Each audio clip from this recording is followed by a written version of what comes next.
morning, ladies and gentlemen. Welcome to another episode of Shaurya Smaran. I am Captain Sarabjeet Singh Parmar, a naval veteran and a distinguished fellow at the Center for Military History and Conflict Studies at the United Service Institute of India, and I am your host for today. With me is Darius, my co-host, who is interning at the Institute and is also pursuing his Master's in Strategic Communication. We are deeply honored today to have with us two very eminent naval veterans, Commodore Ranjit and Admiral Anup Singh. Commodore Ranjit was commissioned into the Indian Navy in January 1960, and Admiral Anup Singh was commissioned into Indian Navy in July 1973. Therefore, both of these eminent naval veterans have seen the Navy grow from strength to strength and see it evolve into the blue water Navy which we have today. They have both braved the elements at sea in Indian waters and across the globe, and also walked the paths of corridor, shaping the Indian Navy into the force we see it as today. Both of them are also naval historians and have published books that have captured the evolution of the Indian Navy to what we call the principal manifestation of India's maritime power and the central role it plays in ensuring regional and global security. Needless to say that it also looks at the evolution of the Navy into what is called a preferred security partner and first responder. Thank you for taking out the time today and joining us today. And I will hand the podium over to my co-host Darius for his well-researched questions. Darius, over to you. Thank you, sir. So first, to start our discussion, I would like to address Commodore Rai.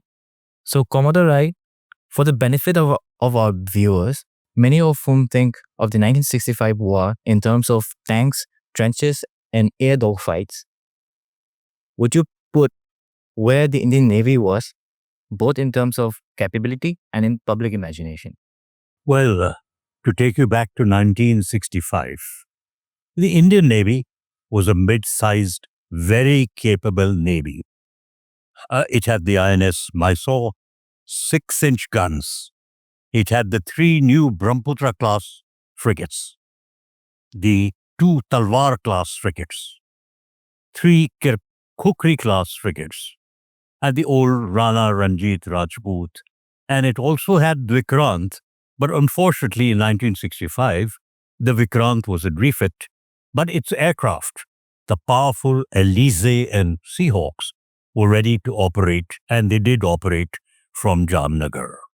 So the Indian Navy was a very, very capable mid-sized force. But the Navy was not allowed to take part, and we'll come back to that little later. And if you asked about tanks, our Air Force was powerful, our armed army was powerful, tanks.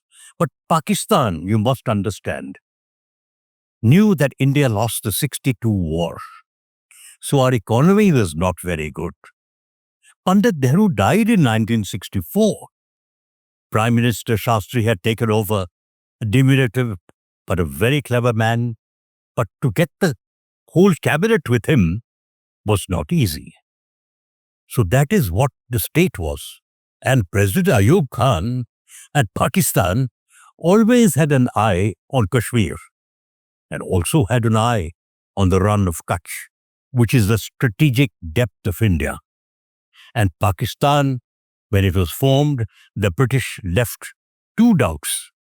The Andamans, which finally we got, but the General Staff in England wanted to give half of Andamans to Pakistan and half of Andamans to India. So this was the background. A powerful, small, capable Navy, a capable Air Force, but as you will see in the 65 war, that the Navy was not allowed to take part. The Air Force came in at the last minute. And before I tell you, Darius, there were 3 parts to the 65 war.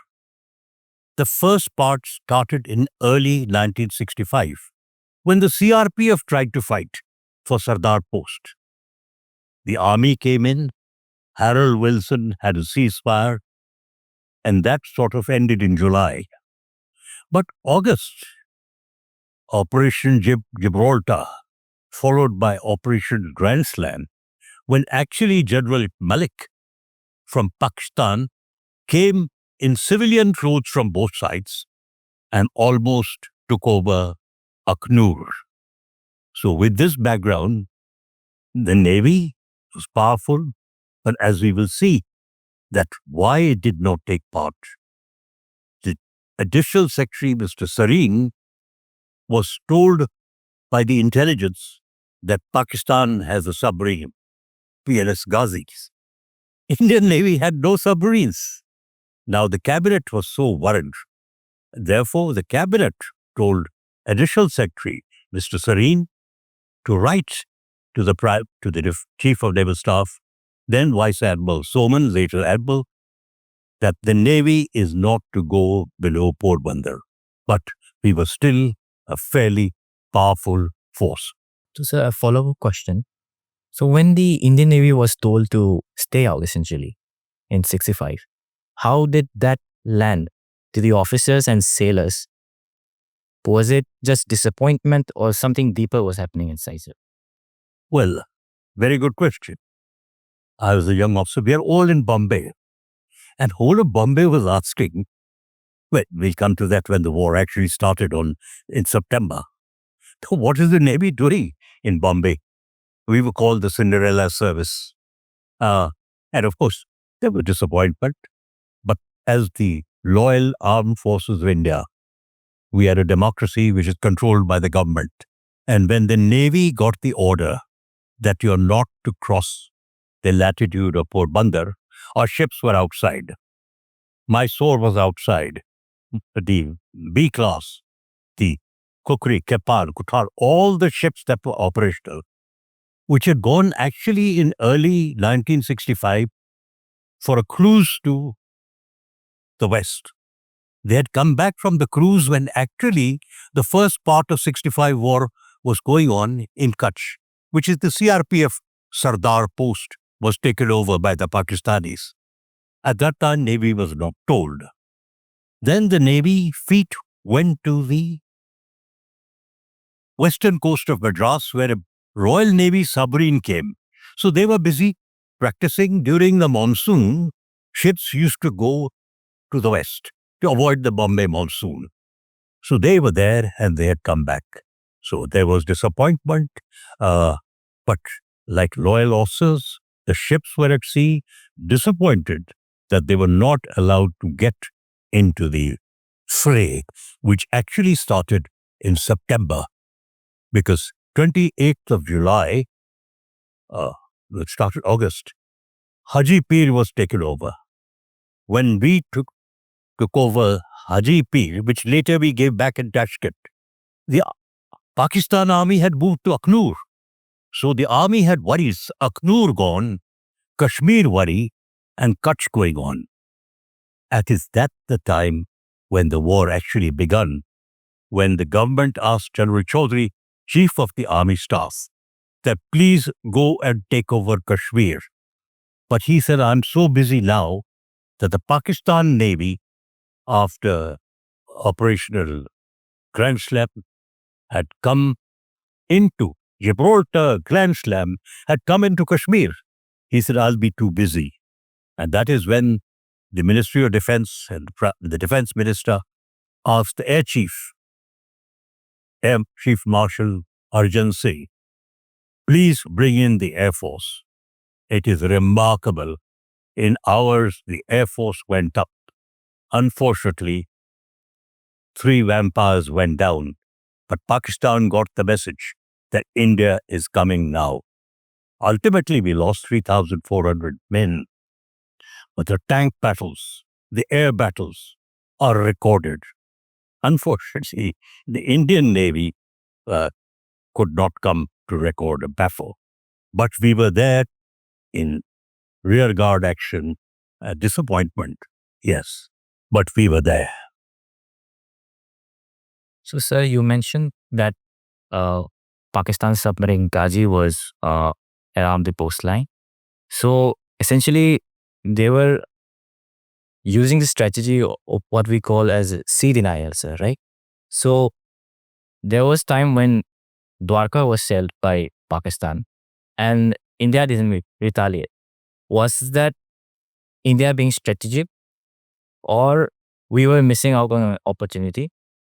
I want to know whether it was optics or real restraint. Very interesting question. What happened at Somnath? Yes, the Navy was at sea, but Pakistan had battle-class ships, destroyers, very fast. So if I'm correct in my assessment to tell you, Pakistan actually did not want to go and take battle, but they decided that one night we will go at high speed. High speed means 22 knots those days. They take the squadron under cover of Anwar, Captain Lodi, Babur, Hanif, Khyber, Malik Badr, Hussein, Captain Hussein Jahangir, Qadr Alamgir, Samshe Shah Jahan, and K.R. Niazi Ghazi. Ghazi was left behind to go off Bombay, because in those days it was called Bombay. And they came at very high speed, thinking they will break the morale of India by hitting Somnath temple.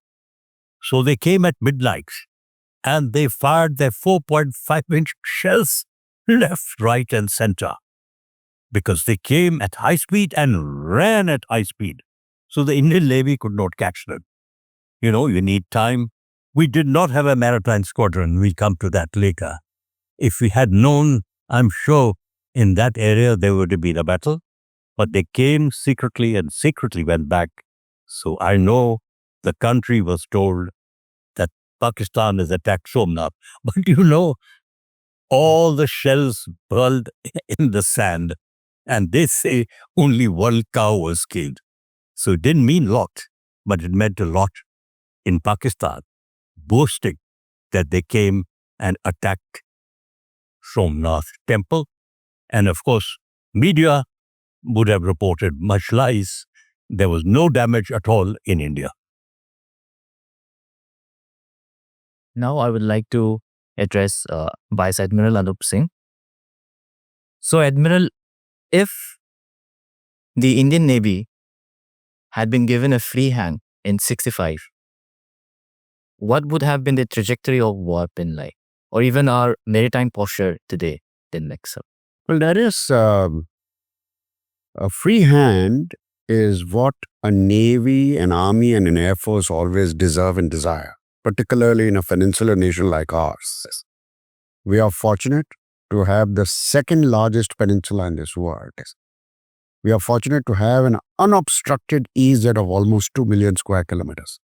And that also poses certain challenges of keeping the sea lines of communication for our trade open, and at the same time of protecting our territorial integrity and sovereignty. Unfortunately, circumstances in 1965 are such that the Navy had to be deployed at short notice in the Bay of Bengal. Firstly, because the monsoons had started hitting the Arabian Seas, and therefore, as was the norm in all previous years and later, the aircraft carrier or carriers, if operational, always go to the East Coast to continue to operate their naval aviation in calmer waters. Secondly, even though Vikrant was under maintenance at that time, the rest of the fleet, including the Mysore, the Brahmaputra class frigates, the Kukri class frigates, and the destroyers Ranjit and Rajput, they had all been sent off to the Bay of Bengal for two reasons. Firstly, to operate in calmer waters. Secondly, and more importantly, to protect the Andaman Nicobar Islands from visible forays by the Indonesian Navy. Indonesia, which had turned almost entirely communist at its government, had become very pro-Pakistan all of a sudden. And therefore, even the Indonesian chief of Navy of the time offered to send 2 submarines and 2 missile boats to Pakistan in order to assist Pakistan's Navy in its fight against India. It made forays into the Nicobar Islands. The Indonesian government had started claiming that Nicobar Islands belonged to the Indonesians. And when they started making forays, there were sightings of submarines. As you know, at that time, the Indonesians had received a lot of naval hardware and naval ships and submarines from Russia. Therefore, the government and the Navy were very worried that there should be no action on the part of the Indonesians to take over any of the islands. So the Navy was sent to protect the Andaman and Nicobar Islands. Having done that, by the time the real action started in August in the Arabian Sea, the naval fleet, which was deployed in the Bay of Bengal for almost 2 months, had run out of its operational status. Many of the ships were tearing at the seams insofar as material state was concerned, and they had to travel long distance. So firstly, what happened at Dwarka at that time, there was only one frigate, the Talwar, which was carrying out its patrols, and at the time that the raid was carried out by the Pakistani flotilla on Dwarka, there were no ships available. Secondly, only 2 days later, ships had arrived. Secondly, you are saying that, what would have been the posture of the Indian Navy? It would have been entirely different, because there was no comparison between the Pakistani fleet and the Indian fleet. The Indian fleet was far too large and far too potent compared to the Pakistani flotilla. As Commodore Ranjit just mentioned, the Mysore, one of the largest cruisers of the time, had 6-inch guns. All other ships had 4.5-inch guns with very good fire control systems. They would have carried out, there were no missiles of that at that time in either of the two navies. But we had the Alizes and the Seahawks. The Seahawks initially at Bombay and later at Jamnagar, and the Alizes operating from Bombay. They could have carried out searches and attack during daytime on the Pakistani flotilla. But we were all concentrated in the Bay of Bengal. So that is why we did not have that opportunity. So, sir, would it be fair to say that 1965 was less about action and more about awakening for the Indian Navy, sir? You are right in a way, but actually you have to go down into the reasons for this state of affairs. The reasons for this state of affairs was a huge void in the high direction of war. The Prime Minister of the time, Mr. Lal Bahadur Shastri, a very capable politician and a very honest politician, wanted to contain this skirmish, as a localized conflict. He did not want the term war, declaration of war, to be included in this skirmish, which was actually wrong. So the chief of the naval staff was actually tearing his hair apart, Vice Admiral Soman, and in trying to make repeated requests, first to the Defense Minister, Mr. Chavan, and when Mr. Chavan said that, look, the Prime Minister and I have discussed it a number of times, and there is no question of calling the fleet back from the Bay of Bengal.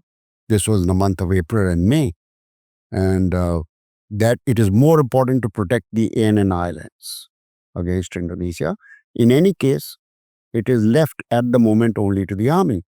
And later, he said, the Air Force has been called because the army required it. But the Navy should not go anywhere. We do not want any offensive action against Pakistan at sea. That was completely wrong. What were you maintaining and maintaining a navy for the nation, for a maritime nation? And why were you having it grow at a fairly rapid pace? Not for keeping it as a fleet in being in the wrong sense. It should have been the other way around. Had the Navy been allowed to come into the Arabian Sea and given a free hand, the Pakistanis would have had no option but to get bottled up in their own harbor. And the Navy would have had a free hand in carrying out assaults by day and by night. There would have been just no comparison, as there was no comparison in 1971. So, sir, then it'll be true that what didn't happen in 65 actually set the stage for what did happen in 71, right, sir? There were two reasons for that scenario. Firstly, fortuitously, as well as by intent, a deal had been struck in 1964. Finally, the deal was signed in 65 September between India and Russia to provide certain acquisitions for the three services, to provide certain platforms and weapons.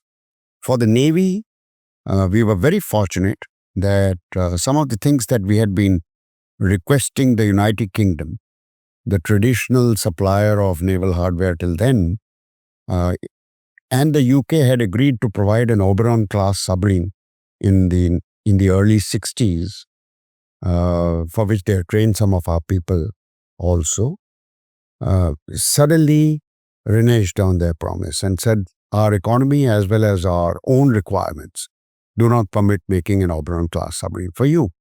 So there was a long period of void insofar as submarine force was concerned. And the Russians readily agreed to provide 4 submarines of the Foxtrot class. They readily agreed to provide 5 Petya class submarine chasers, which are like corvettes, and they provided some seaward defense boards. They also assured a few more surface ships later. And the speed at which they built these platforms was amazing, unlike the British or the Americans at that time. That gave a huge fillip to the Indian Navy before the 71 war. The first submarine got commissioned in 67 or 68 and arrived in India, in 69, arrived in India in 1969 end, and that was the Kalvari. By the time the 71 war started, we had 3 submarines, we had Petyas, 5 of them, and we had, most importantly, missile boats, which are just about 200 tons each. Yeah. And these missile boats carried the P-15 missiles, which could go up to 40 kilometers. That's about 21, 22 nautical miles at over Mach 1. They are the ones which mattered most on the West Coast. But the real fight took place on the East Coast in the Bay of Bengal. So in 71, what had happened was, as I said, was not only fortuitous, because these platforms for which a deal was signed with Russia, initiated in 64 and signed in 65, they started arriving very fast. But secondly, after the sad episode of higher direction of war being missing for the Navy in 1965, can you imagine a Navy being told not to proceed north of the latitude of Porbandar, whereas our coastline goes much further northwards? But why have such a defensive posture? The Navy was also ordered that no offensive action is to be initiated north of Porbandar and anywhere at sea against Pakistani ships that included merchant ships, insofar as the order was concerned, except in self-defense. Now, this kind of an order is not heard of anywhere before that for any Navy. So that was a very serious void insofar as higher direction of war was concerned. But the intended acquisitions, as I said, made all the difference in 1971. Thank you, gentlemen. That has been a very good start. And before we shift from the exciting to the mundane, Commodore Rai, so you have headed both the operations and intelligence directorates in naval headquarters. Could you name two important takeaways that emerged in the operations and intelligence field from the 1965 war? Well, yes, going back to the 1965 war, we must remember that international politics have a play in every war. Even to take a Sindoor at the ceasefire or pausing. So Pakistan had joined the CENTO and the CETO. They had got Pattern tanks. They had got the F-86 aircraft. They had 104 Lockheed aircraft. So at that particular time, you must know that the balance of power of the Navy was high, but the Indian Army did not have new tanks. So that had an effect on the cabinet, because the cabinet thinks not for a service, it thinks for the country. Therefore, Admiral Soman, you are absolutely right, Admiral Anup Singh, he got a letter from the additional secretary because the secretary, Mr. Rao, was out of town. And he said, you're not to go north of the Porbada. He was livid. He went immediately to see Defense Minister Y.B. Chauhan. And you know what Mr. Y.B. Chauhan did? A brilliant man. He called the file, he initialed it and said, that is a cabinet order. He went to see the Prime Minister, Lal Bahadur Shastri. And Lal Bahadur Shastri said, this is a cabinet decision. So, Admiral Soman, to give you the picture that we were getting the thing that we're going to go to war, he said, I will go and see the president. By the time this could happen, the war was over. Now, the takeaways from this is very political. There was no news with the Navy or the Air Force of what the Army was doing. Army thought, and the government thought, our Indian Army will control Kashmir, which, has been made for many, many years. But 65, they said, nothing. Army सवाल देगा Kashmir, navy और air force को क्या करना है? कच्छ, ओ हमारे पास CRPF है, BSF है, आर्मी थोड़ी दी हुई है, so they can control that. Now, with that in mind, naturally the Navy.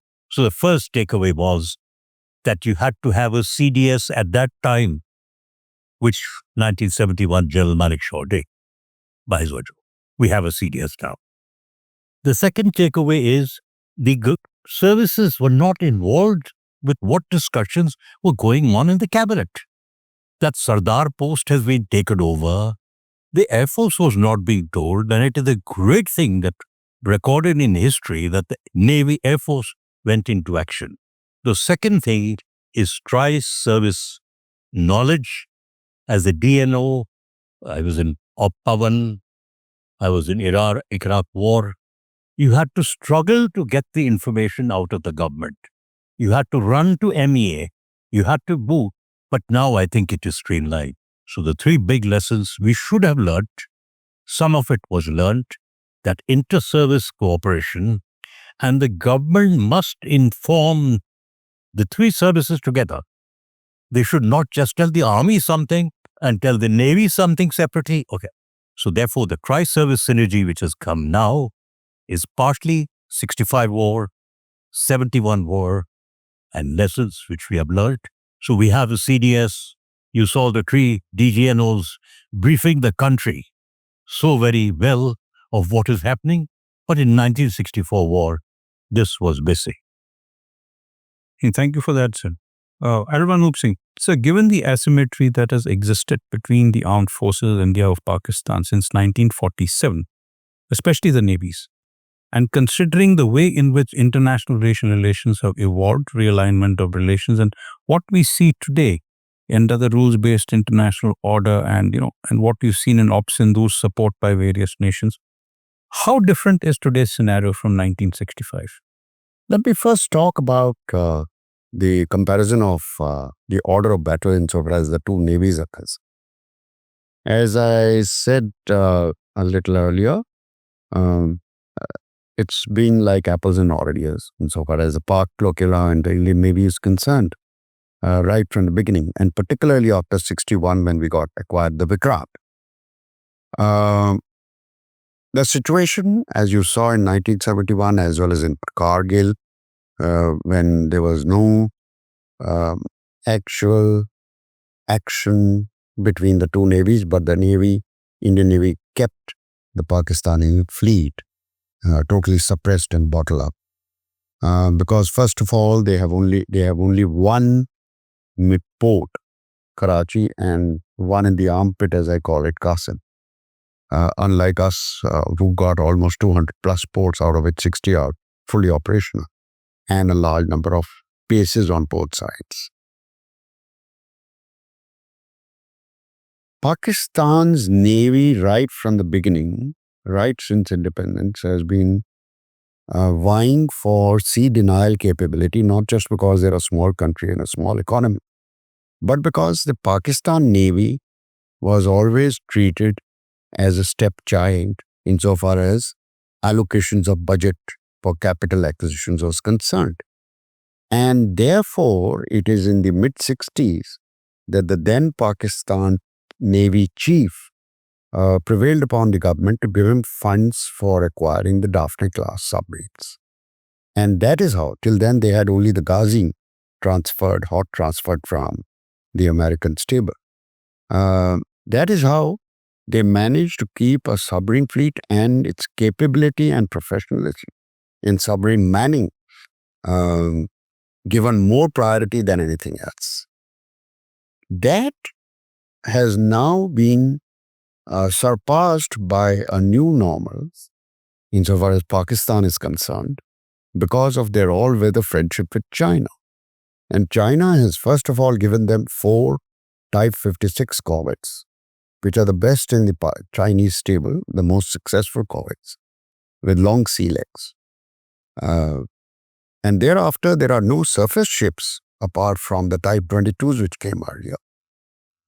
But the Chinese have signed a deal, as you know, about almost half a decade ago to provide 8 Type 39 Yuan modified submarines. And 4 of these will be built in China. The rest of them will be built in Pakistan in collaboration with Chinese shipbuilders. That is going to change the matrix insofar as comparison of forces is concerned, because sea denial capability Pakistanis have very seriously doubled down upon.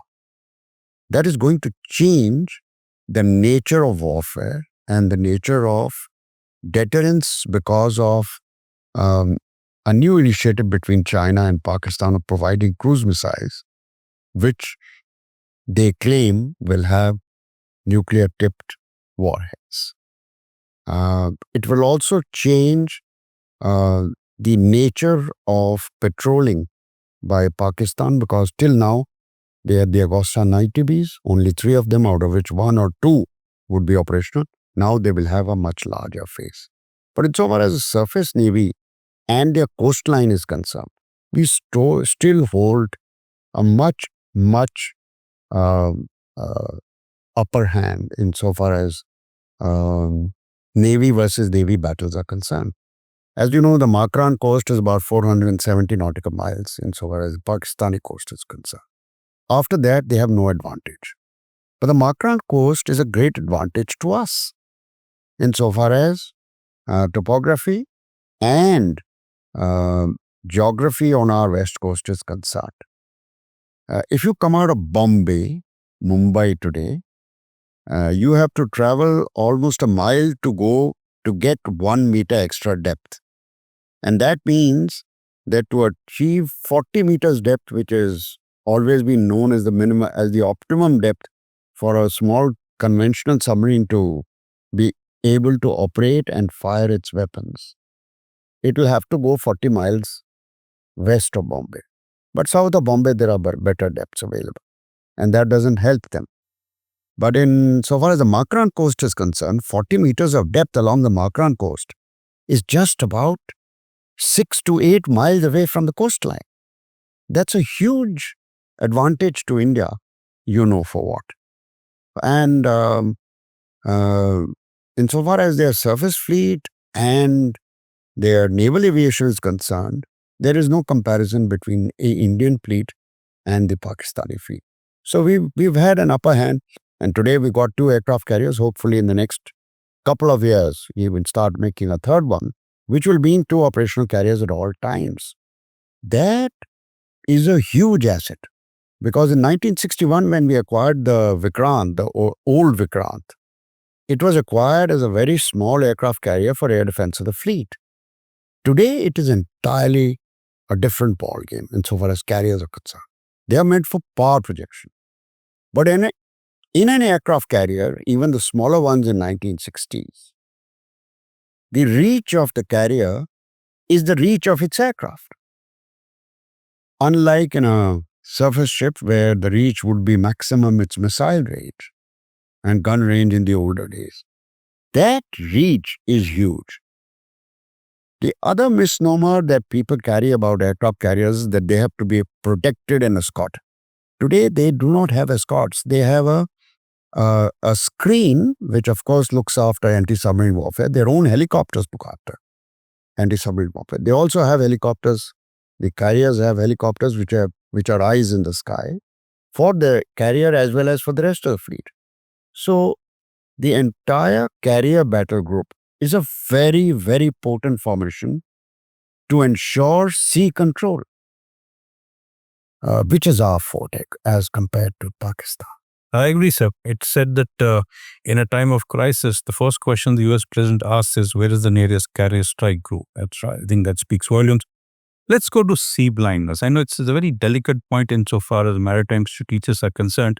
So let me tickle both of you gentlemen and let me make a statement that sea blindness is an affliction that we are slowly overcoming, but we still have miles to go. So Commodore Rai, for you is, what was the state of sea blindness in 1965 and what were the endeavors that were made to sort of, if I can use the word, educate the nation about it? You have put it very rightly. In 1965, look at the population of India. The maximum population of India is North India. People at that time who joined the Navy had never seen the sea, who came from the North. So there was sea blindness. Sea blindness has been a problem with India because we had a continental approach to our defense. From Genghis Khan to attack on Somnath, attack from Pakistan when we became independent, down the marauders coming through the Khyber Pass, and we could not stop them till Panipat, the battles of Panipat. So therefore the mind of the Indian was tailored to look after the land. Yes, Vasco da Gama came, then the British came, but the Molly-Cuddle Dawson did not want us to have a huge navy except for the Second World War. So there is sea blindness, and Navy is the smallest service. It is a small service, so it cannot pass a message to the North India, which population is huge. The Keralites, the Maharashtrians, the Tamilians of Chola dynasty living, or Bengali, have some idea about the sea. They go fishing, and fish is a big business. But what do the North Indians do?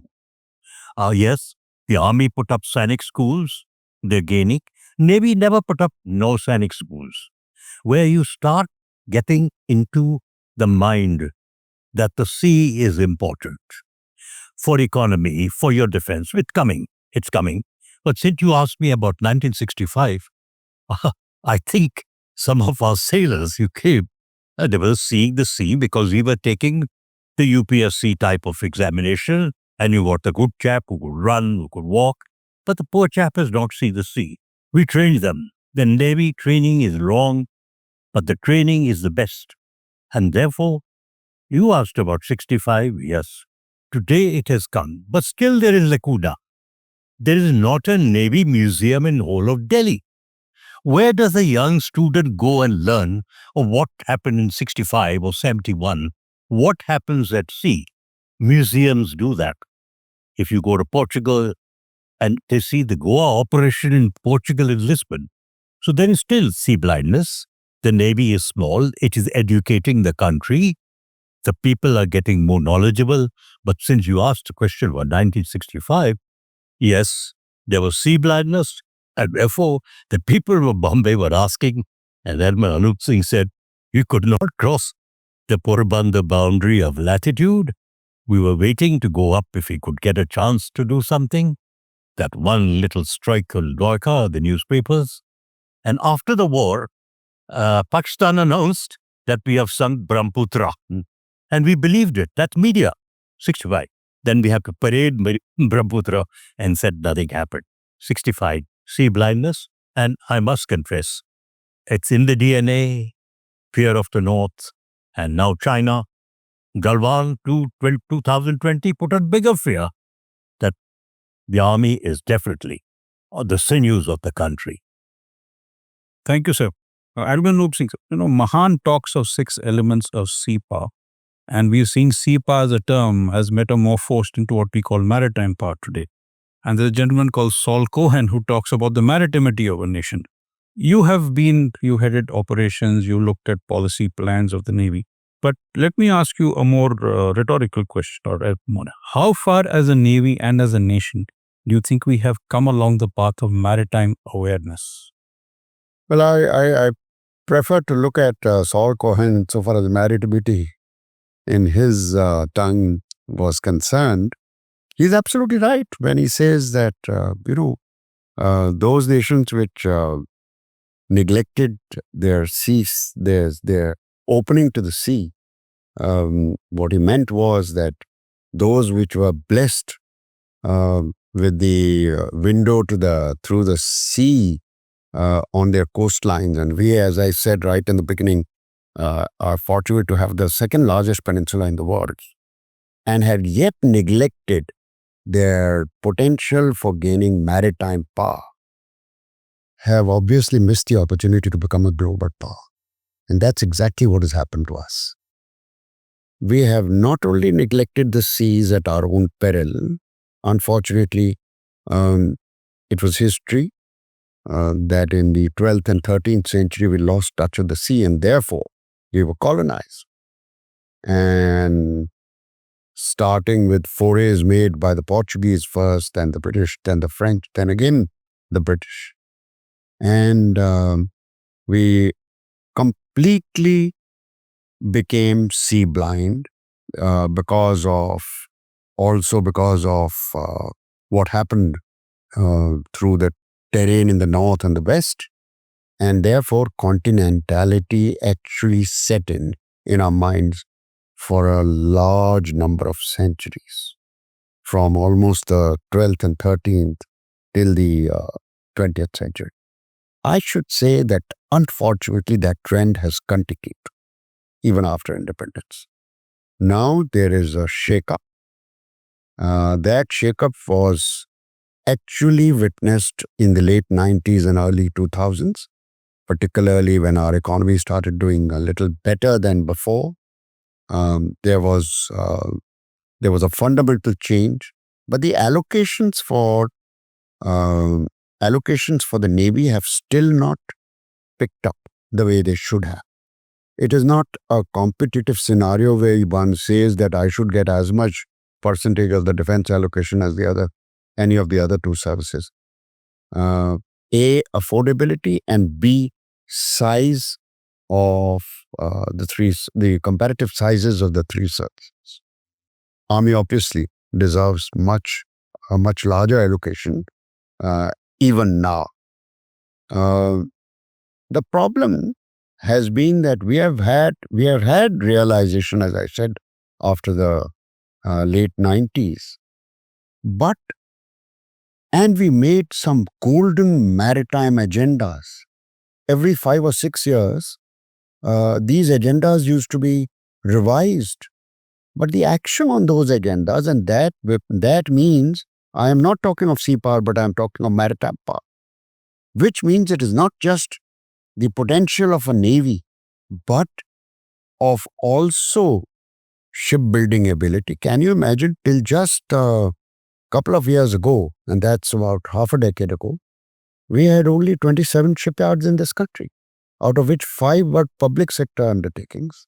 The balance were very small shipyards, except a newly made large shipyard by Larsen and Toubro on the east coast, and 2 other shipyards which are still not complete as yet by the private sector.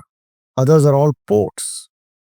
So while ports came up even through the private sector, there were hardly any takers for shipbuilding. There are very serious lacunae insofar as the mindset of the political as well as the bureaucratic executive was concerned. That has continued for quite some time.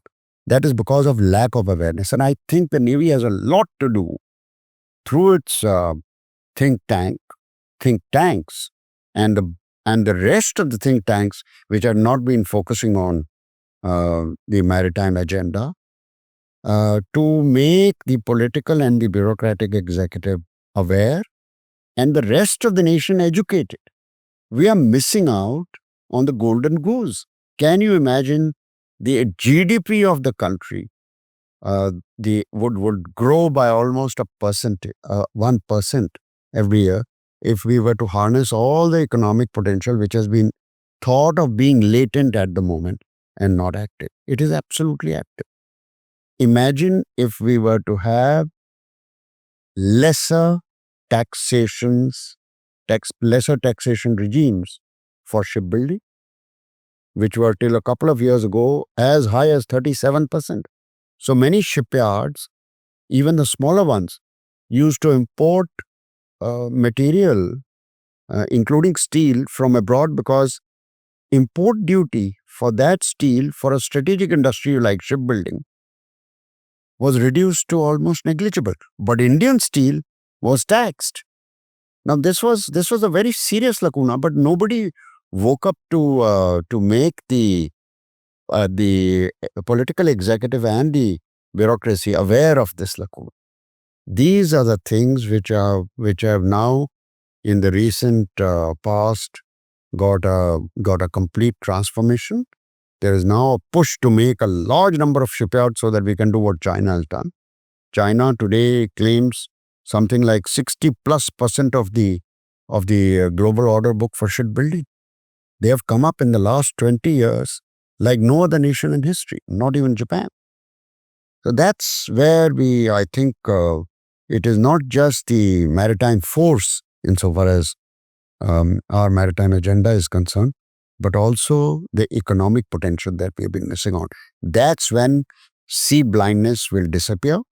We will become potent insofar as maritime forces are concerned, and we will become an economic giant insofar as the rest of the elements of maritime power are concerned. Oh, thank you for that, sir. And both of you have been there and done that. So I'd ask you to share your most vivid operational memory with the audience. And Commodore Rai, sir, perhaps your personal experience of the 65 war and what were your feelings flowing at that point in time? Thank you, Captain Parmar. You're taking me back to 1965. I was a young lieutenant having completed my ND course. I was in INS Angre, waiting to go to Russia to become the navigating officer of the first Petya, Kamorta.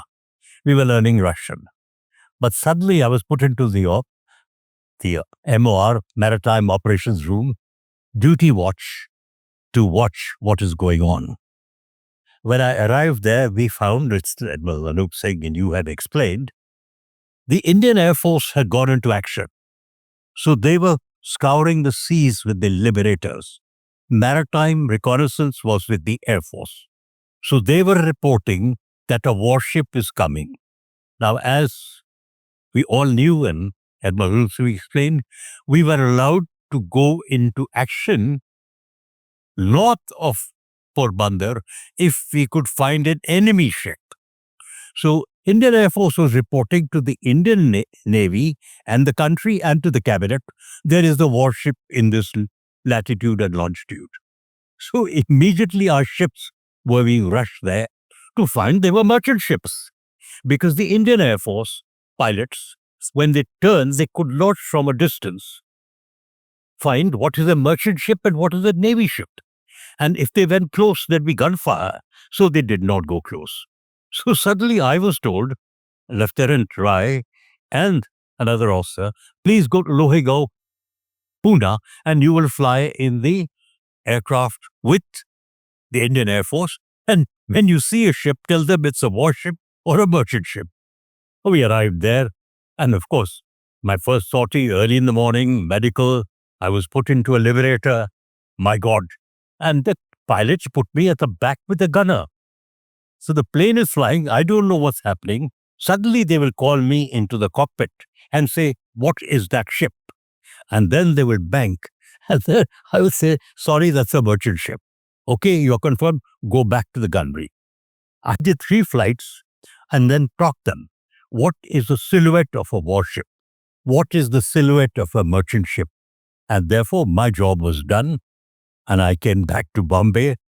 Flight Lieutenant Soni became a very good friend of mine because he was the navigator who looked after us. Lohegao and Air Force stations are very big. We needed transport. He used to provide the transport.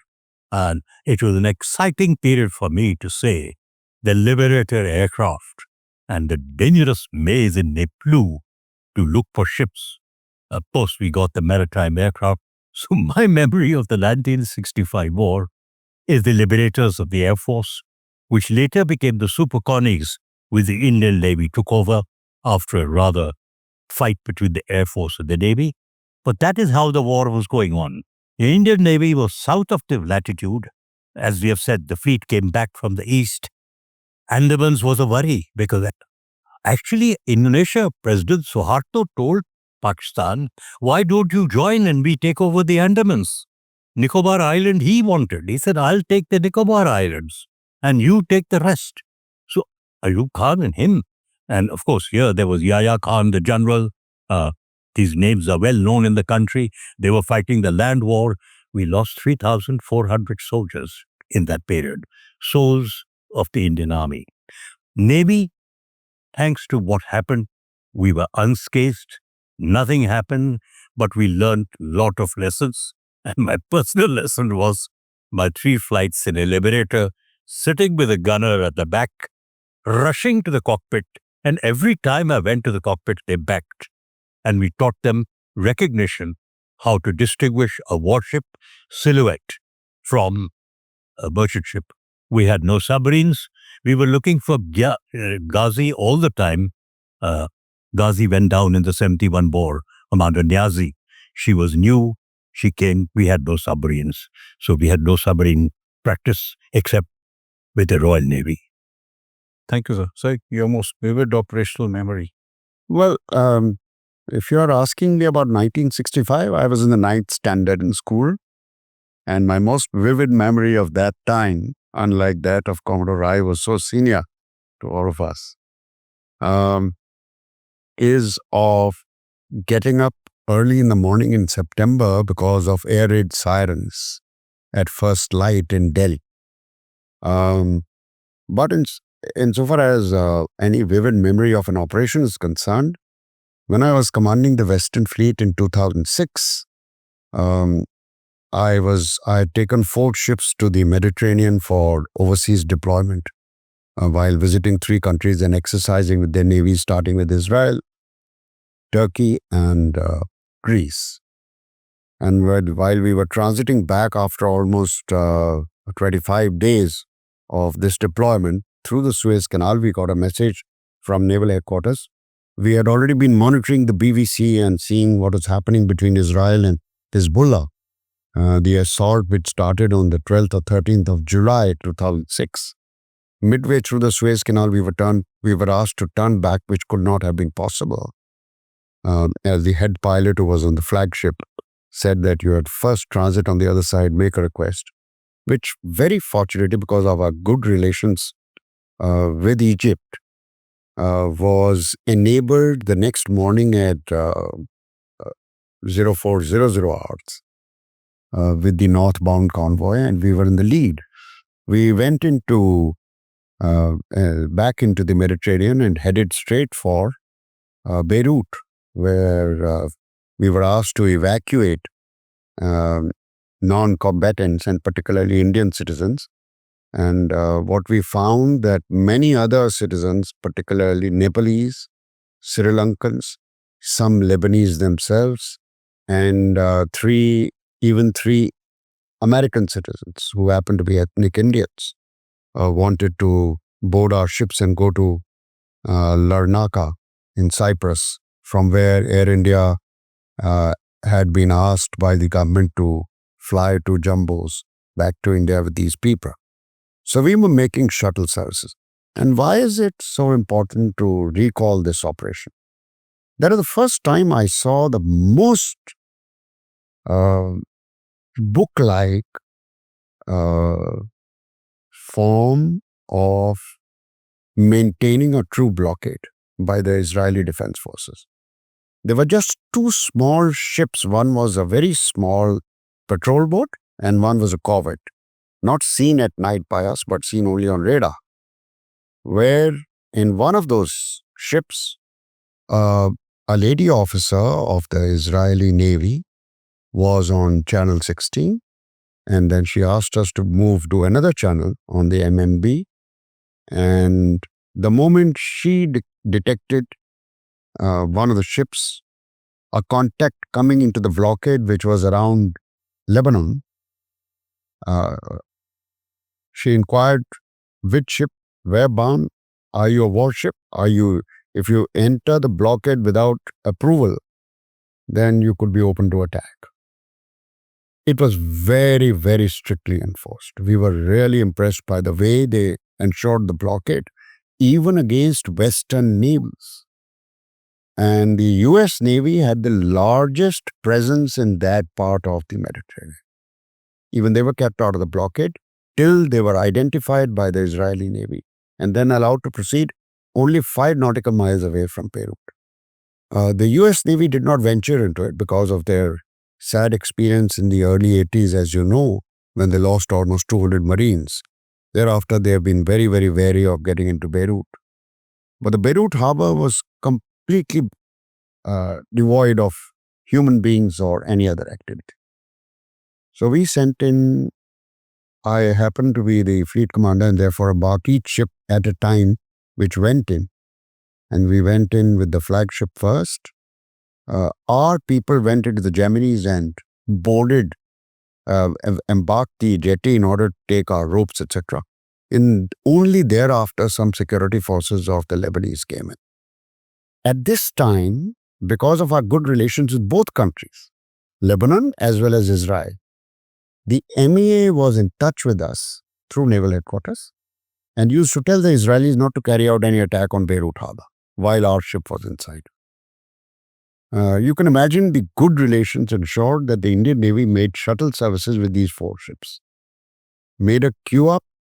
The entire city of Lebanon, the capital of Beirut, was without power. It had been assaulted by F-16s of the Israeli Air Force. It had been assaulted by its naval ships insofar as the control tower of the port was concerned. And therefore, everybody from that port had disappeared.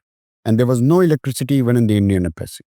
But there were queues and queues of those who were wanting to fly back, to go back to India. Indians, as I said, Sri Lankans, Nepalese, lots of people. So for about a week plus, we were there. One of our ships was there for beyond a week. There was Betwa. And we did this shuttle service every day. While we were there, I distinctly remember Brahmaputra was being taken in. I was on board.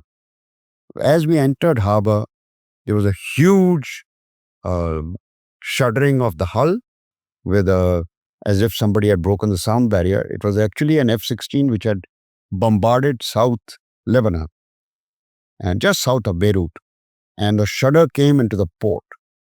So it was actually a war situation, except for the fact, as I said, that they had kept it, the port completely safe for our entry and exit. But it was a very, very active experience for our men. Thank you, sir. And I think it's an operation that will remain etched in history for a very long time to come. It is said that whenever history repeats itself, the price doubles. And before we bid farewell and close the session, Would you like to share any input, any thought or advisory on this statement and share it with the audience? Well, with my white hair, history repeats itself. History is very important. I must confess that in India, during the British period, they wrote the history, but they wrote the history of their time. They wrote the history the they would have liked it. I hope you know, Admiral and you and the viewers, there is a book just come out by Professor Rogers, The 100 Years History of Britain. The Royal Indian Navy was actually a part of the British Royal Navy, but they have not included Indian history at all. And I have asked them as a mini historian, and I met Professor Rogers, and he said, you mutinied in 1946, the Royal Indian Navy, and therefore go and write your own history. Even today, I'm so happy that you are repeating the 1965 history. Because when the Indian Navy is a very big navy, as it is rising, people will look for history, for lessons of what history can teach them. And of course, 65 has taught us a lot. We have a CDS now. We are going to have a very big joint operations room after Sindor. So every war teaches you a lesson. Yes, there are losses, there are tag battles. The army has written a lot about it.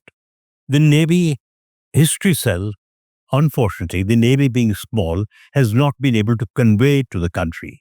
So thank you very much for this opportunity that the people will remember why and the Navy did not take part in 1965 war, but it was very much there. So, Well, a very interesting question, but while it is true that actually it reminds you of George Santayana, those who do not remember the past are condemned to repeat it. But that is not the case with the Indian Navy. It wasn't the case in 1965, as except for the terrible void in the higher direction of war from the political executive and the bureaucratic executive at the time. None of them understood the value of a navy and why we had such a large navy at that time. That is not to be at that time. And as it has been said a number of times while analyzing chronicles of the past across the world, that in every sad episode, there is a huge opportunity to learn lessons and rectify for the future. That has happened after 1965. It has happened very forcefully insofar as the white uniform itself is concerned, in trying to educate successfully now the executive, and in also trying to educate in a very small measure the rest of the nation. I think the initiative to start talking to schools about what is the meaning of the sea, what is the importance of the sea to India for insofar as the mercantile marine and maritime forces are concerned, is a good step, but we need to double down on this so that everyone in this country is made aware. Can you imagine that about between 37 to 43% of our GDP, depending on the price of oil and gas, is supported only by foreign trade? How does that foreign trade happen? Not across any land frontier except for betel leaves which used to go to Bangladesh or to Pakistan, but only through the seas. There is no alternative. In any case, the terrain to the north or the west and the relations with two countries on the north and the west are such that there is no trade possible, even if they were friends. So, we do not really have to worry about, forgetting about the past. Things have changed and changed so much for the better. Today's Navy has transformed itself over the last 2 decades in a manner despite very low budgetary allocations for capital acquisitions. that we have got the best bang for the buck. And there is so much awareness that the threshold of promptitude when there is a challenge anywhere at sea, whether a non-traditional or a traditional threat, has been so good. Look at the recent examples over the last 2 years of the actions by the Houthis insofar as drones are concerned. The Navy put its best foot forward and put its best platforms in the Arabian Sea, where there were just 2 required, there were 3 available, in order to ensure that there is no further challenge to the Indian shipping, which is so critical to our economy.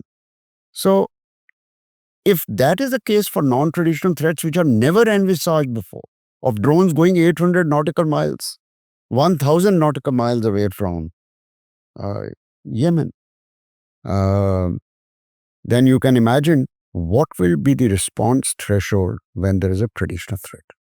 On both seaboards, the Navy has been very, very alert through regular exercises. And what are those exercises? To practice and improve upon sea control all the time, to practice and improve upon response to all kinds of challenges, traditional and non-traditional. Thank you. This has been an extremely enlightening and exhilarating interaction. And on behalf of the United Service Institution, I thank Commodore Ranjit and Anup Singh for sparing their time and sharing their valuable experience and inputs with us. Thank you so much, sir. Okay.